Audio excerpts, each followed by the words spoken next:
What's going on, everybody? It's your boy Zamboni. I am an herbalist and astrologer, and it is time to talk about the astrology of the week ahead.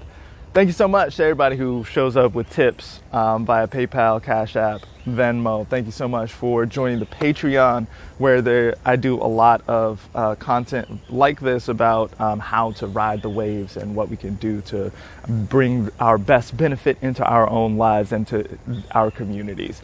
Thank you to everybody who goes to the Alchemist Kitchen at 119 Crosby Street and uses the discount code ZamboniFunk for 10% anything off anything in store or online. Thank y'all so much. Thanks for getting a reading. Appreciate you. So then let's talk about the astrology of the week ahead. So there is a lot going on this week. There's a lot going on. It is, so this is one of the weeks where the major story of 2021 gets pushed forward a little bit here. And so there's some of our most important aspects are going to be going down this week. And it's not necessarily fun all the time. So one of the things that's happening this week is the moon. So right now we got the moon in Libra, right? But tomorrow the moon's going to move into Scorpio. This is a difficult position, on a good day. The moon in Scorpio now has to deal with a square from Saturn. It's rough. Then the moon's going to move into Sagittarius. There's going to be a full moon lunar eclipse at that time. Any way you slice that, that's a rough time for the moon. Then the day after that, we got the moon in Capricorn. This is a position called exile or detriment, rough on the moon.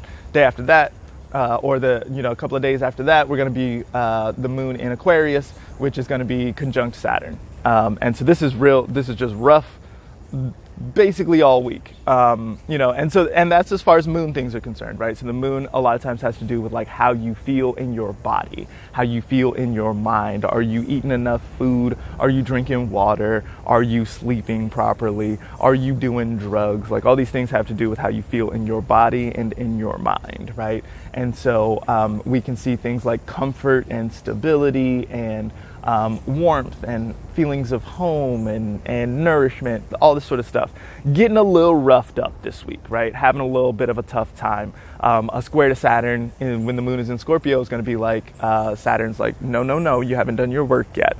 The eclipse. So eclipses are, they're characterized by shadow. This is a situation where a normally bright object, the full moon is very bright in the sky, and then suddenly there's a shadow cast across it. It's not as bright anymore, and it's like, what is going on? It becomes a problem, right? And so this can be maybe speak to some kind of confusion or disappearance around these moon subjects, also around whatever subjects are relative to Sagittarius for you in your life and in your chart. Then we've also got, the moon in Capricorn. That's going to be opposite to Mars in Cancer. That again, we're looking at difficulty falling asleep. We're looking at being jittery or something like this, stay up all night kind of situation, or maybe have difficulty nourishing properly or something like this, right? And we're going to run into that same kind of stuff with the moon moving into Aquarius also, right? So all the moon stuff has a difficult time this week.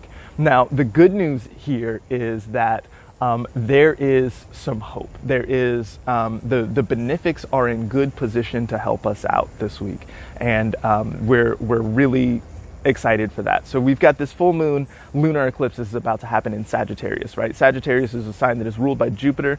Jupiter has been in rough condition for like 2 years now, but now is in Pisces, is in domicile in Pisces, is not getting roughed up by any benefics, is making an overcoming trine to Mars. Like this is a nice Jupiter. So this Jupiter is in good position to guide some of the difficulty that might show up with eclipses, some of the confusion that might show up, or some of the, the eclipses are often thought of as being sort of like doing the most in one way or the other. There's this like kind of seesaw situation that goes on. It's like way too much over here, and so we've got to balance it out by going way too much over here, and it's this kind of situation, right? Jupiter likes balance and harmony. Jupiter likes to sort of like put things together so that they, in moderation, in balance, so that they can work a little bit better together. And so there is an eclipse going on, and it looks like it wants to be rough, right? especially since there's all this Mercury stuff going on too. We'll talk about that in just a minute. But this Jupiter, who was ruling the situation and who was also making an overcoming square to everybody in Gemini, this Jupiter is in position to govern the situation and be like, okay, but like we want to point toward improvement or healing here. The other thing that's going on here is a lot of stuff in Gemini, right? So the sun has been moving through, or just went into Gemini. Mercury's been moving through Gemini for a couple of weeks now. Venus for a couple of weeks as well. And so the sun is moving in toward a trine with Saturn. This looks like it wants to delay things. You know, I've been thinking of this Saturn in Aquarius trine to all the Gemini stuff. I've been thinking of that as like organizational brilliance in some kind of way. I've been thinking of this as like excellent systems management, which it definitely has the capacity to do that, but it doesn't do it in any kind of like quick turnaround kind of way, right? It does that slowly, and it's sort of like, the deliberation matters a lot in this kind of context. And so, and then Mercury as well. Mercury is in Gemini. Mercury in Gemini typically likes to move super quick. This is like, Mercury is one of the fast planets, speaks to haste a lot of times. And Gemini is a sign where Mercury is super strong, super able to do the Mercury stuff really quickly and efficiently, really well, right? But this Mercury is not only in this trine with Saturn, but is also slowing down in a big way because we're moving into a Mercury retrograde. We've got a Mercury retrograde starting at the beginning of next week, really. So not this coming week, but like we're in it. We're in it pretty deep at this point. This retrograde Mercury is also going to have to interface with a square with Neptune and Pisces. Mercury likes to talk about data and information. We get things like taxonomy with Mercury. A lot of times we get the things sort of like cut up into categories, filed, organized, these kinds of things. Neptune is anathema to that. Mercury wants to do the informational stuff, and Neptune is like just like putting soup on there. It's like a big pot of soup into your filing cabinet. You know what I mean? Like it's really messy now. The whole thing is like really difficult to work with. It's confusing. Pages are sticking together, like all these kinds of things, right? This is what the kind of energy that Neptune brings to Mercury retrograde in Gemini. I think it's really interesting. We can think about the last time that we had a Mercury retrograde, which was configured to Neptune and Pisces. It was Mercury retrograde in Pisces at the beginning of last year, at the beginning of 2020. And then we saw a lot of major informational campaigns that were maybe confused, or they could have been maybe construed as misinformation campaigns, or there was a lot of sort of musing about what was going on and a lot of confusion about what was actually going on, right? So we can see miscommunication, misdirection, these kinds of things. Mercury retrograde already wants to talk about that, but then add the Neptune to it and it's extra confusing. Add some eclipses and it's extra confusing, where there's some darkness, there's some shadow, there's some difficulty seeing properly what's going on here. And so we're really looking at a fair amount of confusion and a fair amount of not being, it feels like there's a rush, right? There's so many things that need to be done and so much of the organizational or administrative stuff that needs to be done. And there's a bit of a rush about it, but but it's not happening at that rate. You know what I mean? It doesn't matter if your deadline is tomorrow. The fact is, all this is not going to get done by tomorrow. And so there's going to be a fair amount of having to navigate that. Or if we get it done by tomorrow, then we've got a Mercury retrograde coming up, right? And Mercury retrograde wants to talk about review or revisitation, redoing, any of these kinds of things. And so maybe trying to do a bunch of this stuff in a rush with potential for confusing details and all this sort of stuff makes for some mistakes, and we have to do it again.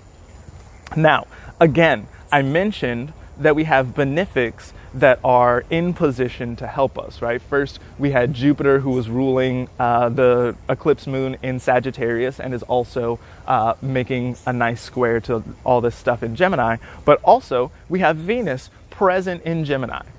making the same square to Neptune, right?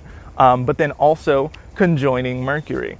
And so Venus likes to talk about good feelings. Venus likes to bring people together. There likes to be a certain amount of accord or harmony whenever Venus is involved, some kind of beauty or arts, crafts, things of this nature, things that sort of make the world beautiful. And to see Venus in this space really feels to me like some of the roughness that's going on here. There's a bunch of it, but Venus is like here trying to smooth it out, trying to like bring us into some kind of accord. There's something harmonious about the way that Venus likes to operate. The square to Neptune and Pisces might be a little escapist sometimes, so like do watch out for that. This looks like a real good time to get lost in the sauce in some kind of way. So if that's a thing for you, beware of that this week. But we're, there's a lot of this kind of difficulty, but kind of what has been a theme for me, I guess, in this and on this channel has been sometimes you have to like dive into the difficulty. Sometimes you have to dive into confusion or some kind of hard, challenging situation in order to arrive at healing, in order to arrive at some kind of solution. The problems that we are facing in not only the micro of our lives, but also the macro of this historical moment, many of these problems are wicked. They are problems that have no clear source or one clear source, and that as such have no one clear solution, right? And so there's this great entanglement to the situation. And so the whole thing feels really difficult, and it feels like it's time to give up sometimes. And what we are seeing in the sky here is that an engagement with entanglement and confusion has the potential to lead us to some sort of beneficence, some sort of solution, some kind of healing, improvement, betterment of some sort. The benefics are here in a nice position to help us, and I think that we can do that, but we don't have to. But we don't get to get it. We don't get the healing by not engaging the confusion. So that's what I got to say this week. Thank you so much for hanging out with me. Thank you for listening this far. Thank you for, staying with the trouble and engaging the difficulty. Thanks for checking me out on Patreon. On Patreon, I do an electional report as well, where I talk about how to ride the waves of the world and the stars at large. And in that report, there's suggestions about times to not launch things, as well as times to go and let your freak flag fly, as it were. We've got some really good ones coming up in June. There's some nice times to launch projects and all this sort of stuff. So I'm really excited about that. Thank you for being here with me. Thank you for being a part of this community, for liking, sharing, commenting, following, all of these kinds of things. Thank you so much. I appreciate you. Boo boo. And I will see you next time. Bye.